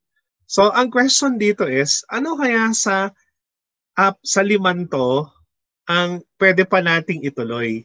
Pag tinignan mo, parang ang 2, 3, 4, 5, parang luging-lugi na, no? Question is profit the proper basis of determining what is profitable and what is not profitable? Ang sagot doon, hindi. It should be your segment income. There are 2 equations for segment income. The first approach is contribution margin minus direct fixed cost. That's the basic. Ang constructive approach, net income, add back allocated fixed cost. Ang gagawin natin, add back mo lang siya using the allocated fixed cost. It was allocated based on rental income. Pag tinotal natin ang rental income, that should be 7,500. Yun ang magiging basis natin ng allocation. So, ito yun. Okay, sinimplify ko na. Reported profit, as stated earlier, is 200,000. Tapos, ang gagawin mo lang, add back mo si allocated fixed cost. I'll just give you one example ha. Hindi ko na, kasi pare-pareho lang naman yung iba. Saan nang galing tong 160 na to? Okay, let me just show you. Yan, 160 na yan. Okay, is 1,200,000. Yan yung ating fixed. Okay, times yung revenue ng complex 1 of 1,000 divided by yung total ng revenues. Pag tinotal natin yung revenue, 7,500 yon. Divided by 7,500, lalabas si 160,000. Okay? That's how it was computed. O, ganun siya. Ulit-ulitin mo lang yan para sa 5. This is a CMA question. Add back mo to get segment income. Dito na natin pwedeng gamitan ng proper decision analysis. Which segments or which complex must be discontinued? Ang sagot doon, itong dalawa. Complex 4 and 5 must be discontinued because it is already reporting a loss of 222 and 65. What is the logic behind? If discontinued, you are eliminating the loss. By eliminating the loss, what will happen to net income? Profits will increase. Okay? Yun lang yung logic niya. What if? Okay, what if? Gawan natin lang what if para mas malalim pa yung analysis natin. What if complex 5 was discontinued? Okay, so tinanggal natin si complex 5 muna. Isolate yung analysis ha. Complex 5 was discontinued. It was replaced with complex 6. Ang complex 6 has a segment income of 20,000. O, para madali mag-compute, has a segment income of 20. Complex 5 was discontinued. It was replaced with complex 6 with a segment income of 20. Question, what is the net effect on income? Ang sagot doon ay 85. Increase in income. Bakit? Kasi nung close mo si complex 5, tinanggal mo yung loss na 65. Nag-increase na yung income mo ng 65. Pinalitan mo pa ng profit na 20. All in all, what is the net increase in our income? There was an increase of 85,000. Okay? Analysis ulit yun. Okay? Malalim na analysis. Ito, ibang approach naman to. CPA board exam naman to. Field comprehensive divisions, North and South. Divisions of the following revenues and expense. North and South. So, meron tayong sales, cost and expense, variable cost, traceable fixed. Pansin mo, may sinama na allocated common corporate cost. Operating income or loss. Traceable fixed cost is avoidable if a division is closed. Okay, which is true. How much is the company's net income if division South was discontinued? There are two approaches. The logic approach, which is this one, and the technical approach, which is the second. Ito naman yung technical approach. What is the logical approach? Balik natin ha. To. Ang common sense or logic approach is, if South was discontinued, wala na yung sales niya, tanggal yan. Tanggal din ang variable cost niya. Tanggal din ang traceable fixed. Ano lang naiwan? Yung 50,000 lang na allocated. Yung 50,000 na allocated, kanino mo ibabawas ngayon? Eh, sarado na nga si South. Ibawas mo kay North. Kaya 100 minus 50, that's the logic approach. We'll give you 50,000. What is the technical approach? Okay, so ibang approach na naman. Ang technical approach, pagsamahin mo yung overall net income. Magkano overall net income ng company? That's 80,000. Okay? Yan yung overall income of 80. Now, if South is discontinued, what will happen? Ang mangyayari doon, ito, tatanggalin mo yung segment income niya. 350 minus variable cost of 240 is 110. 110 minus traceable fix of 80 will give us what? 30,000 segment income. By eliminating South, you are removing an income of 30,000. Ito yun, yung tinanggal mo. Okay? So, less segment income of South of 30,000. Once na ibinawas mo na yan, less 30, ang naiwan na lang sa'yo, 50,000 na lang. That is the technical approach. So meron tayong logic or common sense approach. Meron din tayong technical approach. Kung saan ka mas comfortable sa exams, kung alin sa'yo ang mas madaling intindihin, yun ang gamitin mo. Okay? What I am using is responsibility accounting methods. Meron pang principle yan in relevant costing approaches. Okay? Next, ito yung gagamitan natin ng relevant costing naman, as well as the shutdown point, as well as the shutdown point in units and in pesos. Itong example na to is a CPA board exam question. Zolo Company produces and sells 8,000 units of product X each year. Each unit sells for 10 pesos and has a contribution margin of 6. It is estimated that if product X is discontinued, take note, importante to, 51,000 of the 60,000 fixed cost charged to product X could be eliminated. What is the overall increase or decrease in income if product X was discontinued? Compute for the shutdown point in pesos and in units. Okay? Dito naman, gagamitan natin siya ng relevant costing. Ng responsibility accounting muna. The total contribution margin was 48. Saan nanggaling yung 48? That is 8,000 units multiplied with 6 pesos will give us the 48,000. Minus the avoidable fix of 51. Will already give us segment loss of 3,000. Pag segment loss pa nga lang na negative na siya, anong gagawin mo? I-discontinue mo na siya. Lugi na yung company natin. Okay? Now, ang ginamit natin dito na approach is responsibility accounting approach. Pag ginamitan mo to ng relevant costing, logic ulit. Pag diniscontinue ko to, malulugi ako ng 48,000. Pero, makakatipid naman ako ng 51. Okay? Logic and common sense lang yon. Nalugi ka ng 48, nakatipid ka ng 51. Anong gusto mong gawin? Discontinue mo na. Mas malaki yung savings mo. Savings on avoidable cost.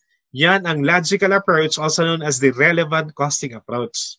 The only reason kung bakit ang ginagamit kong method is responsibility accounting approach is you are hitting two birds with one stone. Basta alam mo na yung concept mo ng relevant, alam mo na rin yung concept mo ng responsibility accounting. Okay, so pareho lang yun ha. Yun. Yung next na question niya is compute for the shutdown point. Okay, so paano nga ba mag-compute ng shutdown point? Ang shutdown point is similar to break-even point. That is, your avoidable fix, instead na total fix, it's only the avoidable fix of 51,000 divided by the contribution margin per unit of 6 will give us in units 8,500 units. In pesos, divided by contribution margin ratio of 60% will already give us how much? 85,000. Ano nga pa ang significant sa shutdown point na to? Ang sagot doon is, that is the point wherein the segment income is exactly equal to 0. Ibig sabihin nun, pag yung sales natin, nandun ka na sa 85,000 or 8,500, declining pa yung trend ng sales mo, anong gagawin mo? I-shutdown mo na at 8,500. Because at this point, the segment income is now exactly equal to 0 na yan. If your sales will further decline, example kanina, magkaning sales units natin kanina? Di ba 8,000? If your sales units will still fall lower than the 8,500, magka-segment loss ka na. Okay? In fact, ito question ulit. Sir, nag-shutdown na ako at 8,500. Nag-discontinue na ako ng operations. May net loss pa ba ako? Ang sagot doon, meron. May net loss ka pa. Magkano net loss mo? May net loss ka na 9,000. Nasaan yung 9,000 na yon? Nandito.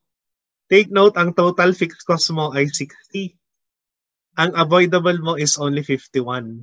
Sigurado malulugi ka na ng 9,000. Ano mga examples ng expenses that are incurred even after shutdown. Ang example nun ay yung depreciation will continue. Yung sweldo ni security guard, kasi nga dapat nga may magbantay, lalo na pag naka-shutdown na siya, dapat may magbantay. May losses ka actually. The only thing is, nag-shutdown ka na to minimize the loss. Okay? Because beyond that, lalaki na yung ating total losses. Yan ang kwento ng shutdown point. Okay? Next, sell as is or process further. Cost accounting problem to. What is sell as is or process further naman? Madali lang to. Madali lang to. Sa lahat na i-discuss natin ngayong gabing to, ito ang pinakamadali sa kanilang lahat. The situation analyzes the profitability of a joint product if it is sold as is or at split off point or processed further. Okay?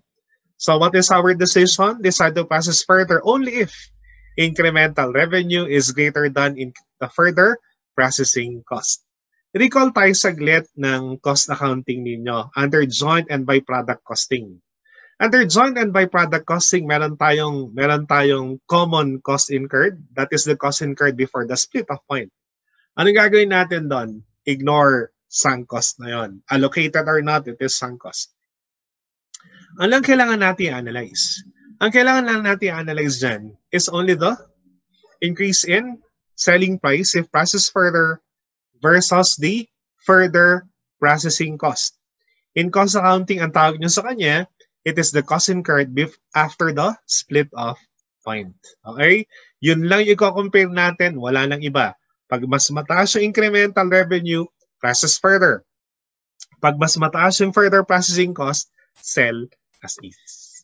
Okay, reminder, ignore joint cost. Bagay, nabanggit ko na kanina, no? Ignore joint cost because they are sunk cost. Example, okay, this is a CPA board exam question. Coal Camry owns a large pressing line which segregates coconut into its component upon contact with the breaker of the machine. Presently, it sells the coconut meat, juice, shell, and husk to various manufacturers. The feasibility study is being made to process its component into buko pie for the meat, buko juice for the juice, of course, okay, flower pots for the shells, and fuel briquettes for the husk. Okay? So, nasa na. Yan. At the segregation point, you gather the following data per unit. So, nandito yung ating apat na products, no? Meat, juice, shell, and husk. Selling price. This is the selling price before further processing. This is the selling price after further processing. And the incremental cost incurred after the split off point. What is joint cost? Ignore joint cost. Sunk cost yan. Allocated or not, kalimutan mo na siya. Okay? In decision making. Meron siyang binigay na fixed cost na 500,000. Relevant ba to? Ang sagot, hindi. That's not relevant. Pampagulo lang yan. Is the interest rate of 12% relevant? Ang sagot ulit, hindi ulit yon. Relevant. Pampagulo ulit yon. Okay, so question is, ano ang kailangan nating i-process further? Simpleng-simple. Ito na yung solution. What is 12 pesos? Ang ginagawa lang natin dito is the incremental revenue. So, saan natin kinuha itong incremental revenue? Saan natin kinuha si 12, 4, 2, at saka 2? Nandito yan. So, for meat, that is 12 minus 4. Kaya siya, ayan, no, 12 minus 4. No? Si juice, ganun din. Bawas mo lang. Bawas lang. Ayan yon. So, incremental revenue na yon. Minus incremental cost is equal to the incremental profit and loss. Gamitan natin ng logic para mas madali. In fact, decision making is common sense. Okay, pansin nyo, kanina ko pa sinasabi na logic. Okay, meat. 12 minus 4, 8 pesos. Logic. Para kumita ng 8 pesos, kailangan mong gumasto ng 380. Makatarungan? Yes or no? Yes. Kasi kikita ka ng 4 pesos and 20 centavos. Increase in profit yon. Makatarungan yon. I-process mo further. In contrast with juice, this is what? 4 minus 2. Kumita ka ng 2. Magkano yung gasto mo? 290. Makatarungan? Hindi. Lugi ka. Lugi ka ng 90 centavos. Same with shell and husk. Logic, kumita ng piso, gumasto ng 175. Wag na lang, di ba? Yun lang yun. Sell it as is. Ganyan lang kadali ang sell as is or process further. Yung example na binigay ko sa inyo is naka-per unit approach. Para maging a little bit complicated, gagawin lang nila na total approach yan. Pero yung concept, babalik ka ron. Incremental revenue minus incremental cost lang yun. Okay? Next. Ito na yung last topic natin. Okay? Tamang-tama, no? Tamang-tama. Mag-aalas 9 rin. So, best product combination and optimization of scarce resource. Yun ang tamang bigkas sa scarce resource. Yan, proper English. Dapat manunod din tayo sa proper English. Best product combination, may background to. Ang product combination, nanggaling yan sa break-even point mix. Background lang ita para minsanan na. In break-even point, ang objective natin doon is to maximize profit. To maximize profit, you have to increase net income. For net income to increase, you have to maximize or prioritize the product having the highest contribution margin per unit. Totoo yun under cost, volume, profit, and break-even point analysis. But, what if nandito tayo sa relevant costing, limited resource? Iba na ang decision analysis natin. Ang decision analysis mo is prioritize the product having the highest contribution margin per limited resource na ngayon. Yun ang kadugtong niya sa relevant costing. Now, gusto mong mag-analyze ng mas malalim. If my shift in products is from less profitable to more profitable product, ano effect niya sa net income? Pasok ang revenue variances. Mahaba ang kwento ng product combination. Meron siyang kwento sa break-even point, meron siyang kwento sa relevant costing, meron siyang kwento sa revenue variances. Tatlo yan kung gusto mong laliman yung analysis mo. Okay? So anyway, let's continue. So ano nga bang best product combination? The decision guide is to prioritize the product with the highest contribution margin per limited resource. Okay? Now, what if you have multiple products and multiple limited resources? What will you do? Quantitative techniques in decision making, linear programming, ibang kwento na naman yon. Okay, so they're all interrelated. Okay, let's continue. Okay, madali lang to. Holmes Company produces 3 products with cost and selling prices as shown below. We have A, B, and C. Selling price per unit, variable cost per unit, and contribution margin. Okay, as is muna ha, as is muna. Ano kaya dito ang priority product natin? Pag ang tinignan natin is contribution margin per unit, it would seem na ang pinakamaganda is product A with 12 pesos. Kasunod si product C with 9. Last priority si product B with only 5 pesos. Pag ang tinignan naman natin is contribution margin ratio, it would seem that product C is the best. Product A is the second, and B would be the least of our concerns. Totoo kaya yun? Na yun ang tamang priority. Okay? Ito yung ating decision guide. Yung contribution margin ratio, ignore.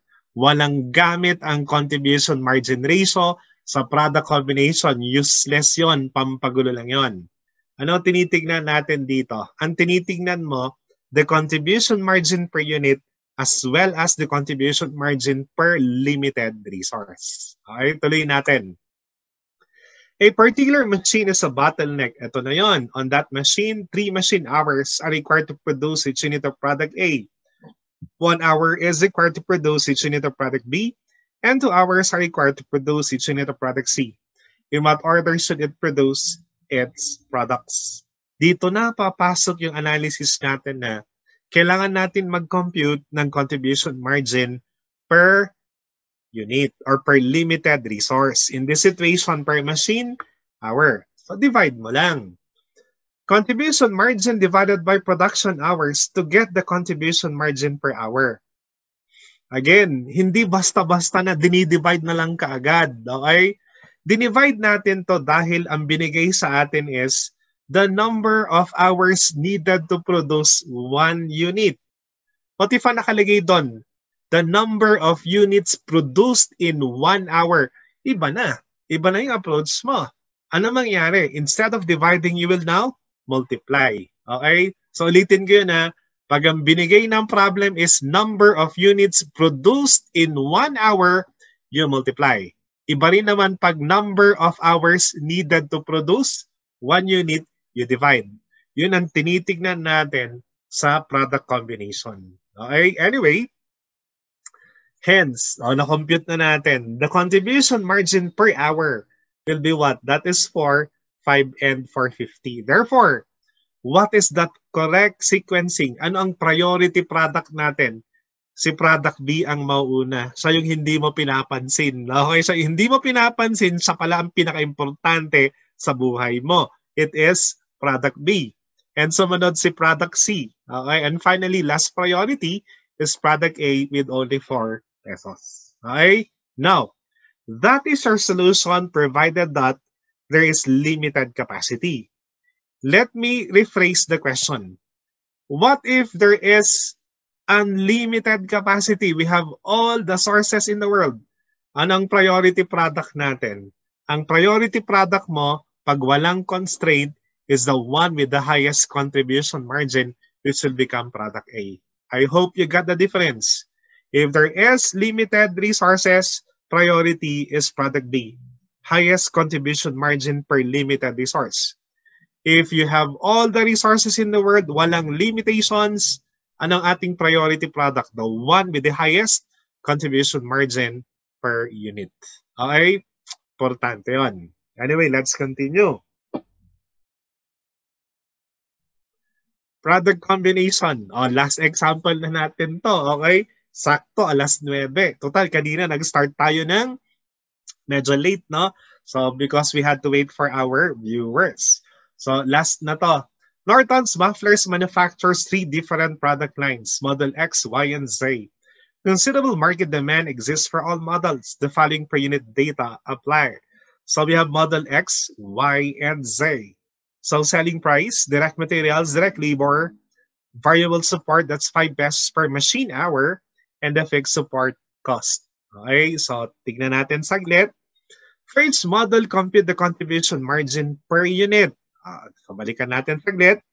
So yan lang, no? Yan lang. Selling price, materials, minus variable components. So madali lang. Wala namang bago sa pag-compute ng contribution margin. So that is simply what our sales minus the variable cost to get the contribution margin per unit. Nothing new. Okay, walang bago doon. So, pero tandaan natin, anong pinakamataas ang contribution margin per unit niya? It was Model Z. Okay, at 40 pesos ha. Pag ang pinag-uusapan ay contribution margin per unit. Now, for each model, compute the contribution margin per machine hour. Question, saan natin kukunin yung machine hours? Di ba kanina, binigyan tayo ng variable support cost? That is 5 pesos per machine hour. For Model X, that is 5 pesos, meaning 1 hour. For Model Y and Z, okay, that is 10 pesos at 5 pesos each, meaning 2 hours, 2 hours. I-divide mo ngayon siya. So pagka-divide mo sa kanya, 30 divided by the machine hours required to produce 1 unit, eto na yung contribution margin per limited resource natin. Tandaan mo, ano ngayon ang pinakamataas na contribution margin per hour? It is now Model X. Okay? Dito mo makikita yung difference ng mga situations na dapat alam mo what is relevant, what is not relevant, what is the proper decision analysis in a given situation. If there is excess capacity, which model is the most profitable to produce? If there is excess capacity, ang sagot is product Z. Why?